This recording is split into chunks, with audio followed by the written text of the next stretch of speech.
Welcome back to Just Giants with Grump and the Cranky Fan, the best damn podcast for the best damn football team. I am your host, the Football Grump. With me, as always, is Mike, the Cranky Fan, and we are back in training camp. We're back in uniforms. We're running around, throwing the ball. We're running real plays. We finally put the paper to the field. How's it feel, Cranky? Oh, sore. It's running around the field all day. No, it's great. It's finally, we've spent 8 months talking about off-season things, nothing to do with actual football being played, and now we are finally back on the field, making this team better for real. It's no longer who did we draft, who did we sign, who did we cut, who did we make roster space for. It's who's winning in a drill, who's beating out who for a position, who's going to be starting over who's going to be ready for the first training camp game. And that is exciting, and especially when you are building off a year like we did last year, where it's just not, what we've done for the last 93 years, just, all right, well, we have a rebuild and, we hope for the best. This is actually exciting times. So I am very excited. Getting to be one of my favorite times of the year as we get into August and then into football season. Yeah, all the answers to all the questions we had all offseason are starting to take shape.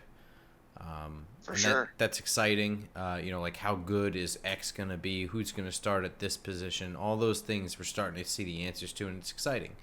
Yeah. And this is awesome. And training camp is kind of open to the public. You just have to get tickets. They're free, and we will be at Thursday's practice this week. We haven't been to one training camp yet, but it's only been 1 week. We're going to go over that in this episode, but just wanted to start off by saying that we'll be at this Thursday's practice, so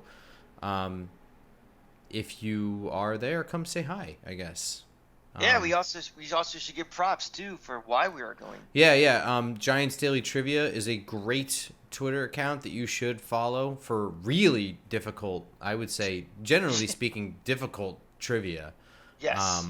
But we'll make you a smarter fan, and that's who got us the tickets. We were a little late on the draw, and they were all swallowed up, I guess. Yeah. Some of us have day jobs and have to rush onto the internet as soon as they were available, and they were gone really quickly. So glad that I'm glad that Wes pulled through for us. We really appreciate it, and we will be out there Thursday. Yeah. So I'm really excited for that. Heard a lot of stuff about camp. It sounds exciting. We're going to get into all that stuff, but I'm excited to go. I'm hoping that the weather is like it's been like the last 2 days here. Yeah, we could do without 100 degrees because we've been out there a couple of times in the last couple of years, and we've died. It has been brutally hot, and even if you're under the cover of those bleachers, it's all aluminum, and you're just baking. It's like Kramer in Seinfeld when he had all the oregano and all this stuff all over him. Yeah. That's kind of how we feel out there. So hopefully we'll have nice conditions this week, no thunderstorms, nothing bad, and get to observe for ourselves. We'll tell you everything that we see and what our thoughts are. Yeah, I'm excited for that. It's gonna be fun. Just like you said, we've been out there. Some days it's like you didn't even make it into the camp. Like you're still like in the parking lot on a line, which it's not a long line because they just kind of let you in. But like you're already sweating through your shirt before you get in. Like it's, man. So hoping for not that. Now that I've bitched and moaned about that, I guess.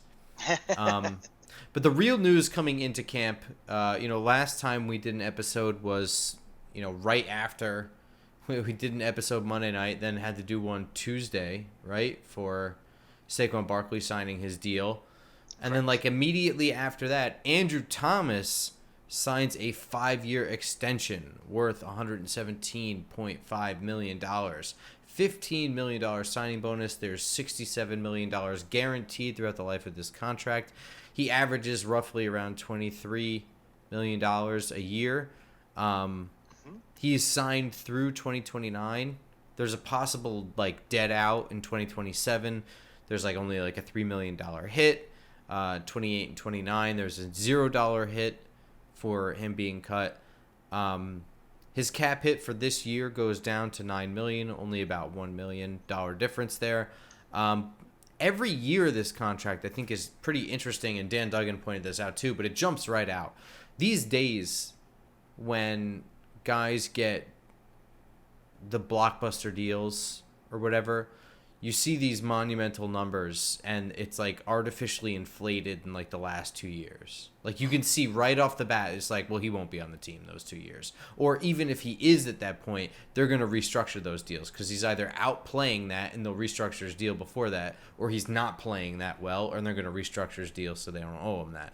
So I don't see that with this one. It's like everywhere is like around $20 million a year for him, which is good for him.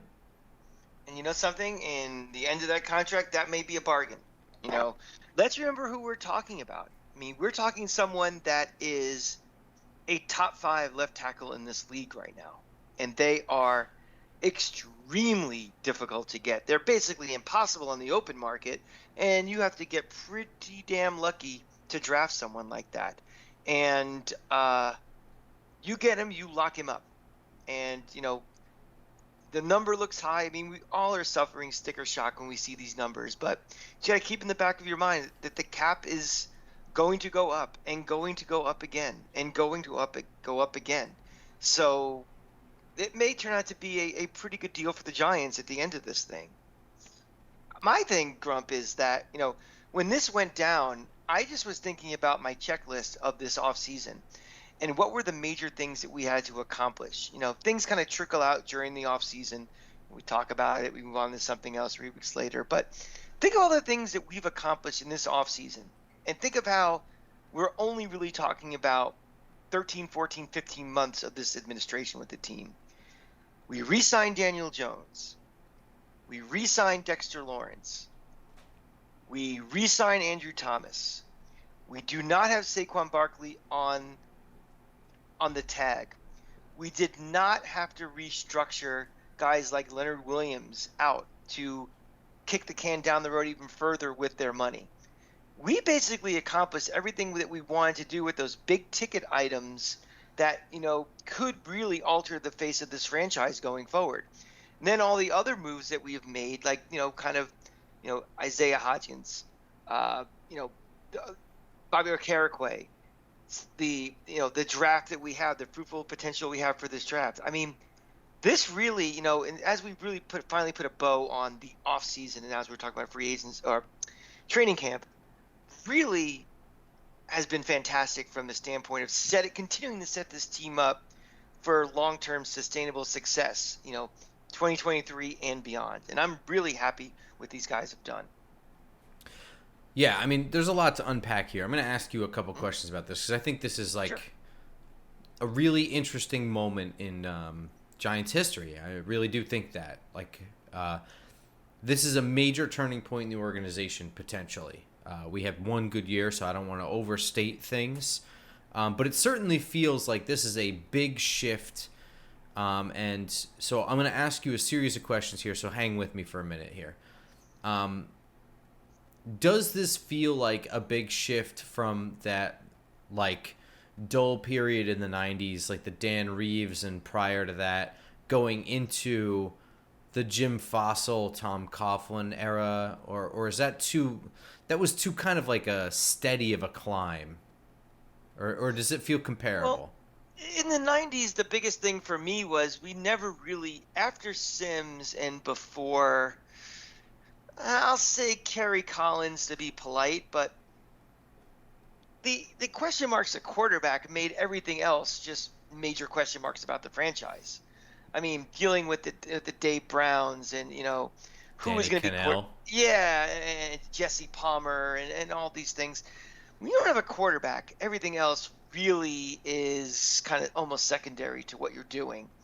And so, in that respect, it was different. Well, I mean, I mean, take a step back. You're looking at it a little more roster level. Like, I just mean the general.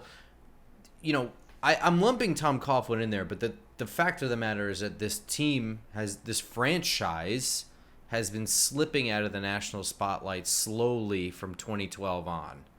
Mm-hmm. Yes.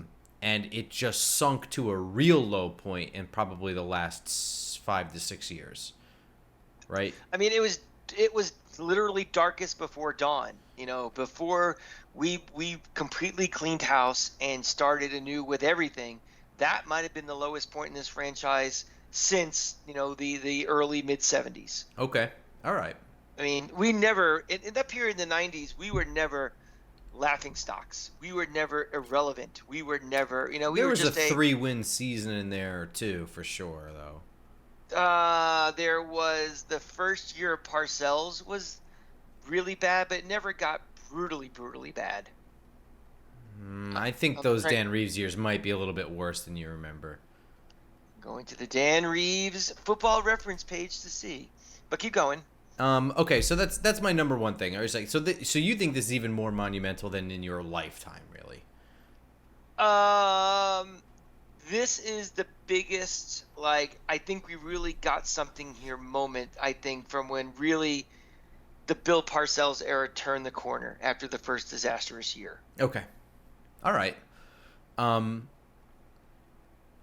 So I want to talk, so you mentioned the checklist of guys that have been re-signed, and I'm sure there's going to be assholes who want to dissect everything down to the minutia as to who deserves credit here, Dave Gettleman or not, because these are Dave Gettleman guys that are all being talked about: Jones, Barkley, Lawrence, and Thomas as well. That's irrelevant to me. I think what's more important is not one of those guys.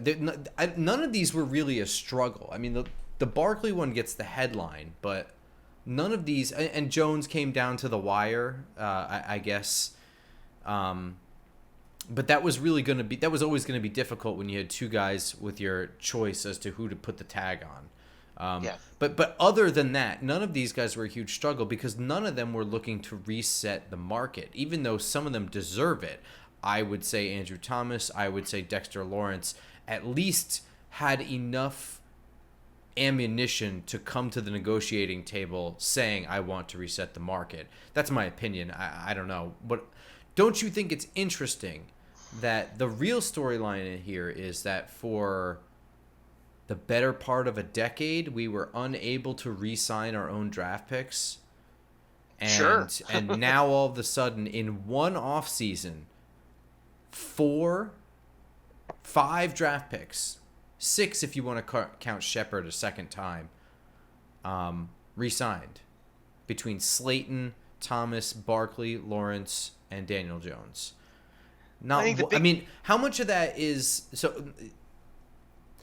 I want to say that a lot of the problem was in the Jerry Reese era was a miscommunication of Mark Ross handling the draft, Jerry Reese handling free agency and a lot of the roster stuff, and Tom Coughlin, the coach, and all three of them kind of all going in 3 separate directions.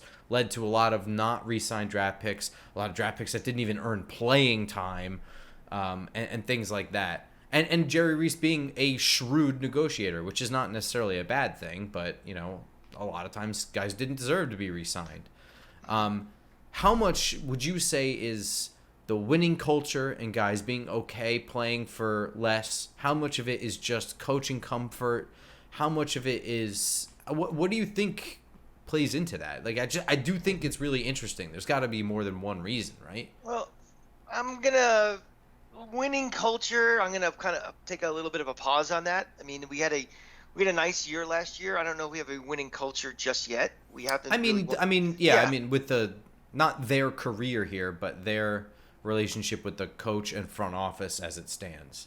I think the biggest thing is just the availability to be able to re-sign these guys. I mean, I think a lot of the problems we've had in the past were, we just simply couldn't afford to keep Dalvin Tomlinson, for example, or somebody that we had drafted that we would like to keep, but we just not able to keep. So I think having the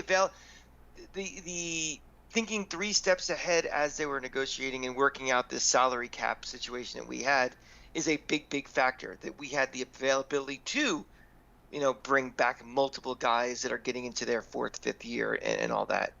But I think it's all, I think it's a testament to the front office and coaching staff that, like you said, these are not their guys. And it's very easy to wipe your hands clean of well, he's not my guy. I think putting your ego in check a little bit and saying, these are our guys, and we think these are pieces that we want to keep building on and keep in house. That's a major credit. And I think that's part of that. Doesn't just happen as you're getting ready to negotiate. I think that's something that's earned from the moment this coaching staff came in the building, from the moment this front office, took their positions and they had their first interviews and meetings with players and agents, that the tone was set that, I'm coming in here, I'm wiping the slate clean, if good, bad, and different before, and I don't have any preconceived that I want to keep this guy or get rid of this guy. And I think that started from day one. It makes the free flow of negotiation, offers, counter offers, proposals, everything greases the skids for that. So I think a lot of this really goes to the front office and the coaching staff for, setting that culture to make these moves happen. Again, I'm not going to go into the winning culture because we're working on that. That's majorly in progress. But I think the culture of identifying guys that they want, regardless of where they came from, and nurturing it to the point where it's time to really talk turkey and get a deal done. Yeah, I mean, you mentioned having the availability to sign these guys. I think I don't know if this is dumb luck because the Giants just said fuck it and threw all their cards on the table last year and they managed to win with it, or if this is just simply that Joe Schoen is better with finances than we're used to, and we're not. I mean, we knew Dave Gettleman. There is no debate as to how he was with money. He was not good writing contracts. Well, I think there also might have been different mandates for different front offices too. I definitely think that Dave Gettleman was we are going to ride or die and try to get Eli one more ring and try to win with that. So it was much more of a, I don't care about 3 years from now. We're going to try to win this thing now. And I think when they realized, when they cleaned house, that this is rotting wood, this organization. We have to completely rebuild. We're not looking at quick fixes and spend now type of thing. If anything, I think the success of last year has maybe pushed this timeline up slightly to that window coming quicker than they thought. And that might have been a mirage last year. We'll know that at the end of this year. But even the moves that were made, if that timeline was pushed forward, seem to be measured, controlled, and for sustainability, not just we're throwing all the chips in. This is not another Eagles move of throwing all your chips in and trying to win right now. This is not the Bucs when they got Tom Brady at all. No, I think that the finances are just better now. I mean, I think that the negotiating tactics that were used along the way, reaching out, trying to get things done early.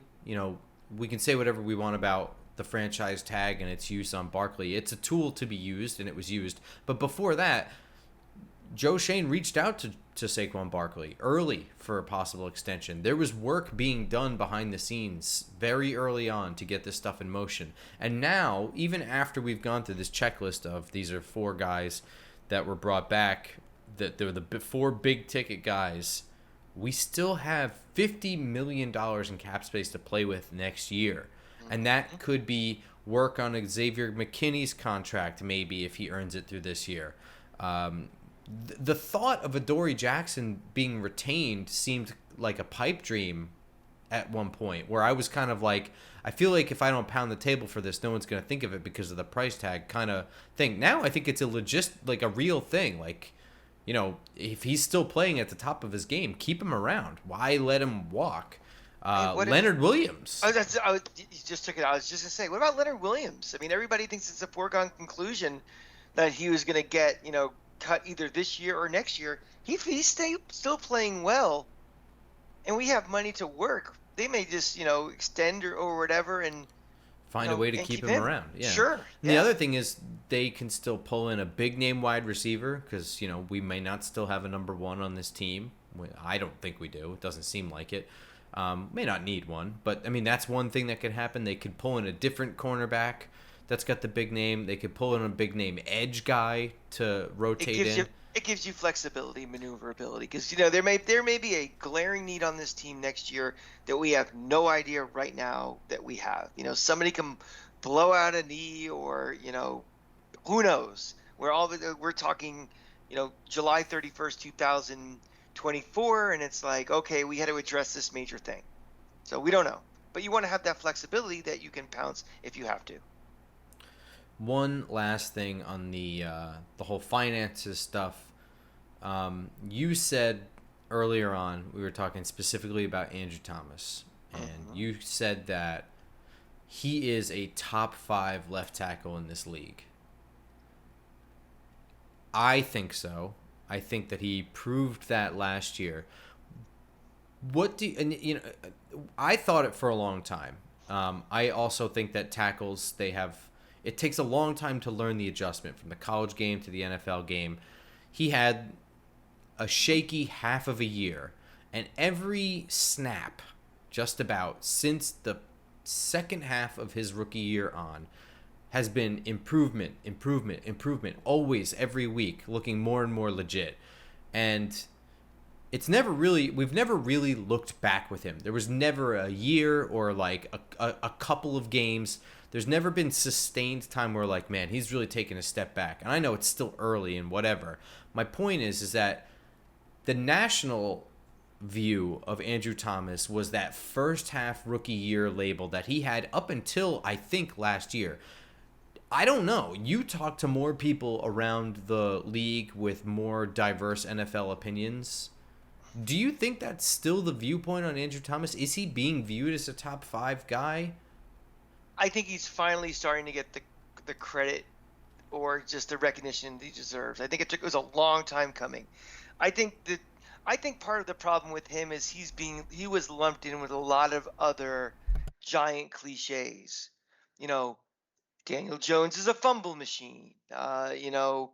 This team can't get out of its own way. All these different things. And, even Evan Neal, I think, suffers a little from that, of just first impression, because, again, the Giants are on national TV a lot, more than they probably deserved in the last couple of years. And it was bad football that was being presented to a national audience.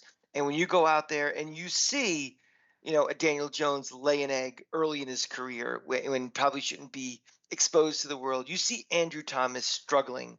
The first thing you see is, that first impression is very hard to beat. It's beat by repeated evidence to the contrary. And I think that evidence has been repeated enough that I think it's finally, people are saying, yeah, he actually is really good. So, and then, again, the most important things people to recognize that are, Joe Shane, uh, you know, signing the check. He signed the check for a guy that's a top 5 left tackle in this league. And I think Andrew Thomas is a warning and a lesson for all of you who are ready to run Evan Neal out of the building already. That, I'm not saying it's a carbon copy.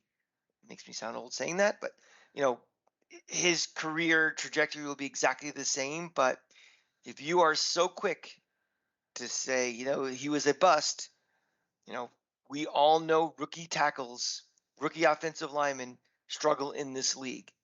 All I just say is just kind of hold your tongue and just let's see how this year plays out, and don't have your preconceived notion of last year filter your eyes as you watch this year. You remember when credit cards used to be swiped through the physical thing that would press it against the carbon paper? Sure. Yeah, I don't. I just saw it in movies. I just. Thanks. No, I mean, anyone that's worked retail knows that you have one of those as backup in case the power goes out. So, yeah, I do know those. I was just fucking with you. Anything more on Andrew Thomas? No, I just, if this team in 3 to 4 years wins the Super Bowl, and, that would be Dave Gettleman's legacy. Oh. I know you weren't, he drafted him. No, I just, that's not where I thought you were going to go. Anyway, training camp. moving on to training camp, I do want to bring up some things. So we last left off, we talked about the guys that were starting on the PUP list.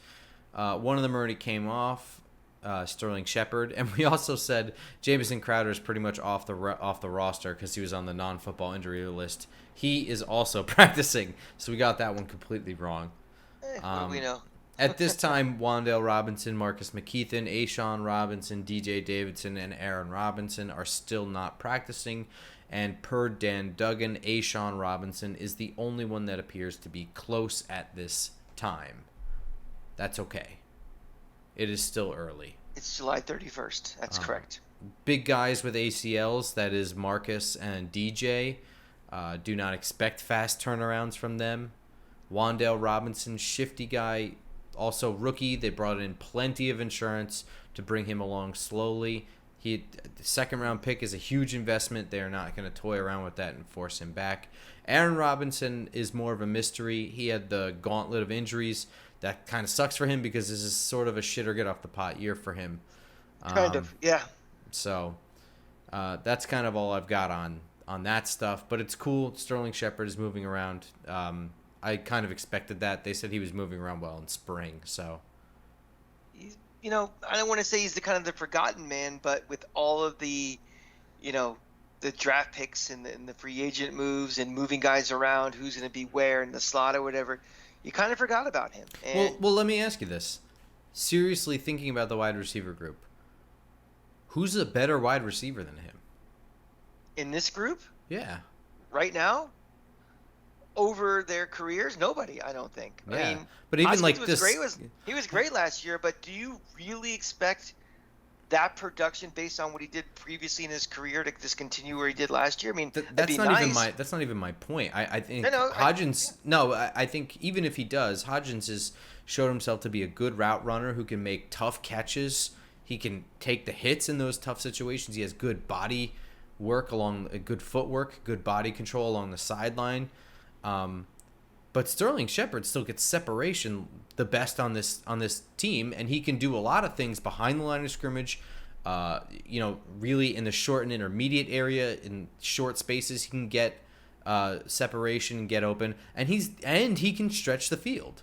I think if he's as he was to start last year, the best wide receiver in this group from a skill set standpoint. So, yeah. I think it would be foolish to forget him. As purely a wide receiver, yes, he's the best. He's the best receiver on this team right now when fully healthy.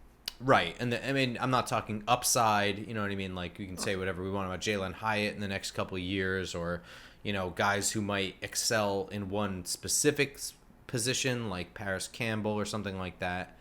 But yeah, just as a pure wide receiver, I think so. So yeah, agreed. Big talk of this training camp seems to be the offense. We haven't been, so I can't really say for myself, but a lot about DJ is just humming, which is a stark difference to how training camp started last year. Brian Dable let Wink throw the kitchen sink at Daniel Jones last year. They were installing a new offense. They were figuring things out. Remember, first-time head coach Brian Dable, first-time offensive coordinator Mike Kafka, Daniel Jones in a new situation, all these other, lots of new draft picks, and they really mix and matched everywhere last year too. So huge difference. This year, the offense is really moving around. We're going to get to some of the other stuff. Okay. Yeah, I'll jump right into it. So they're still doing the mix and match shit with the offensive line. So don't take any kind of big takeaways from any of the early training camp. Who got first team reps and who didn't. It feels like they're building Swiss Army knives with a few people at this point. Yeah, there's some of that. They're kind of also, I don't know. They did this last year too. They did this throughout preseason where they had guys moving around. Don't take it too seriously. Find it interesting.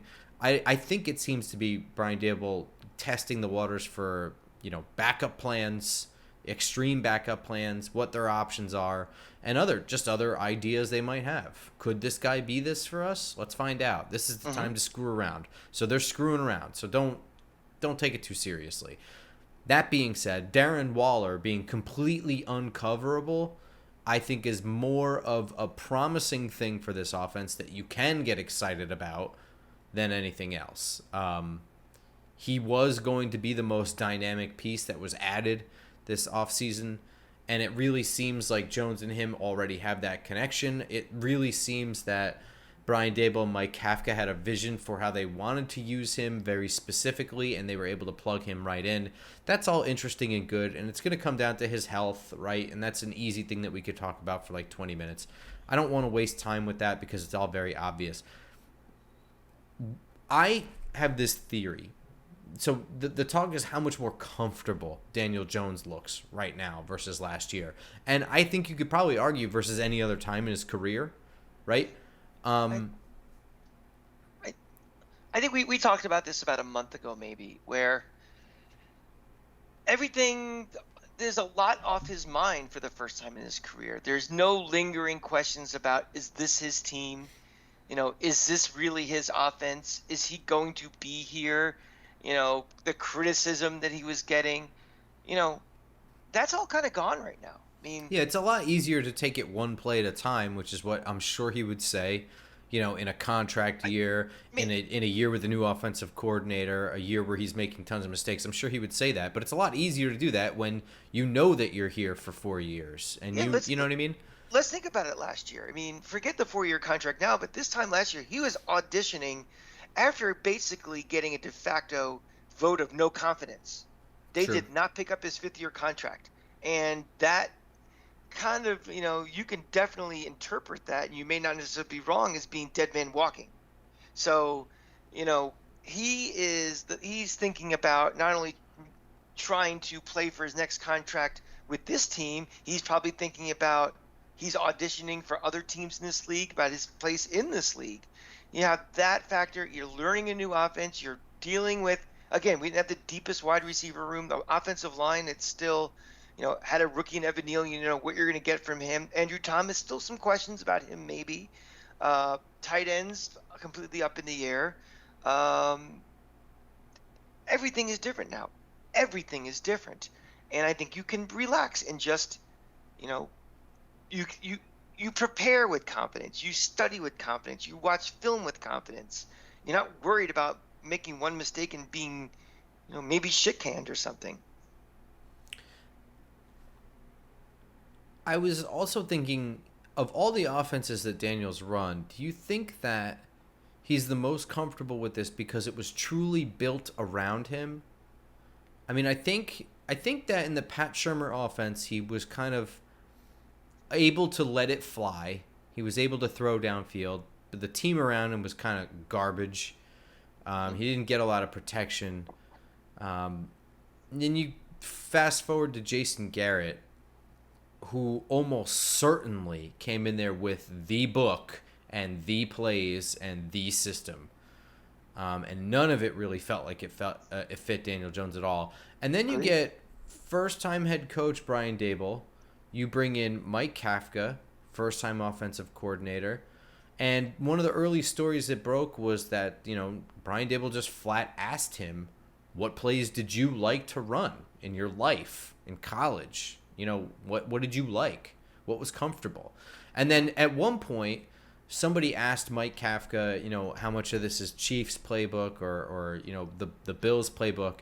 And he corrected them by saying, no, this is the Giants playbook. We built this. The three of us. We built this together. Yeah. Do you think that allowed him to be more comfortable, even, say, early on last year, midway through the year, when he really felt like he started to hit his stride? Because, those early games, they kind of fought and trudged their way through. But DJ really started to hit his stride midway through the year. I think being healthy, too, helps, too. Yeah. I would agree with that. Yeah. Sure. I mean, he was given ownership. You were talking about Jason Garrett, where there was no ownership by a quarterback in the offense. It was the Jason Garrett offense. And, hello, square peg. I am giving you a round hole. Yeah. And this was, okay, what shape are you? Let's see how we can mold this in. And, again, more, if you have ownership in something, you're invested in it more. If you work for a company and they give you shares of the company and you're a part owner, You're going to care more about turning the lights on and off to save money. So, if you have ownership in how an offense is designed, how the play calling is done, what has been tailored to what your strengths are, including your input into that, you're going to play loose, and you're going to play comfortable, and you're going to play, more assured. I'm excited to see this stuff on Thursday. The defensive side, the defensive backs are being moved around. I think there's a legitimate camp battle between Darnay Holmes and Cordell Flott in the slot, but I think that Darnay is going to be the odd man out. But otherwise, the safety position, I think they're just mixing and matching with Pinnock and Belton and McCain next to Xavier McKinney. I think Nick McLeod is being moved all over just because he's simply versatile. He's athletic. He's gifted. I like Nick McLeod. I also think that if Nick McLeod becomes a part of this defense that we're talking about midway through this year in a positive way, I don't mean like, star of the game or anything like that, but made a big play on special teams. But more importantly, like jumped in place of Adoree Jackson for a week and did his job or something like that. I think it's time we start talking about Jerome Henderson as a DB's coach. Just being able to get the most out of guys. His name is always brought up as a coach. We have to start thinking about what life is going to be like when Wink Martindale is not here anymore. It just seems to be a foregone conclusion that one day he's going to be gone sooner than, some other guys maybe. I got to be very honest, Grump. I always feel like all of my coordinators within a 3-year window are gone. Yeah. It's either going to be they get fired, get promoted to a new, get hired to either a lateral or a head coaching job, or my head coach gets smoked and they're going to clean house anyway. So I think you always have to have that succession plan in place, and especially in this league now more than ever. I'm not usually a promote from within guy, but I would be upset to hear of Jerome Henderson getting a job somewhere else. And it seems to be that he has the potential for being a defensive coordinator at some point. There are some teams that go out and get all-stars as coaches, and the Patriots are one for sure. Like, they're kind of like the Alabama of the NFL, where there's a star offensive coordinator out there. I'm going to try to get him. This team, for me, feels like it's kind of just mentioned, it's like a hodgepodge of, part of it's the Chiefs, part of it's the Bills, part of it is this homegrown offense of what we're building. It's Wink's defense, but there's sprinkles that are different here. This kind of feels like it might make more sense to have some of these guys homegrown who are learning intricacies of these unique, things we're trying to do here. Does that make sense? It does. I don't know. I have a special. I agree with you. Everything down to the very beginning where you were like, I don't get attached to the coordinators, etc.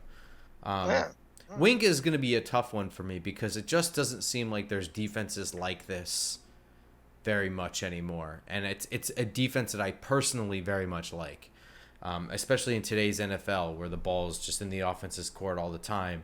This really forces them to make quicker decisions and stuff like that. I like a lot. It's a lot more fun for me to watch. I think it's more effective, and I feel like with this defense that once we get all of the right personnel, and that personnel is, not just some rookies in some spots, but there's, talent all over the place. Could be. I want to have a defense that's one that's remembered, like a Buddy Ryan defense, or a Ravens defense of the 2000 era, where I want something where a Rex Ryan one. Yeah, it's like it would suck if he left this year, but I'm not gonna have my granddad or my grandkid on my knee in 40 years talking about this defense.